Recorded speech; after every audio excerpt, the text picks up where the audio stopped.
যে কণ্ঠস্বরটি করছি এটি একটি খুব জনপ্রিয় অভিনেতার কণ্ঠস্বর। আপনাদেরকে বলতে হবে কণ্ঠস্বরটি কার। হয়তো সম্পূর্ণ না করতে পারলেও আপনারা বুঝতে পারবেন মনে হয়। ভালো হলে পাশে থাকবেন, একটু ক্ষমাও করবেন। ওনাদেরকে খুব ভালোবাসি, তাই একটু অনুকরণ করার চেষ্টা করছি। কি যে বলেন স্যার, আপনি আমাকে তো সব সময় ছত্রছায়ায় রেখেছেন। তাহলে আপনার নুন খাচ্ছি, তাহলে আপনার গুণ গাইবানি স্যার। এই ঘনশ্যাম, তাকে ধরার কথা বলছেন? তাকে আমি ধরে ওই লাল ফাঁকটাকে ঢুকিয়ে দিয়েছি।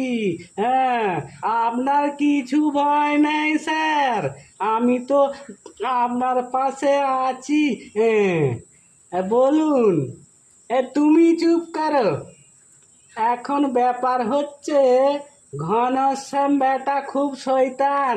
যদি না ওকে ভালো করে জেলখানায় না রাখা যায়, আপনার ষষ্ঠী পুজো করে দিবে না, মানে আপনাকে শেষ করে দিবে স্যার। তাই সাবধানে থাকবেন। হ্যাঁ, আসছি, নমস্কার।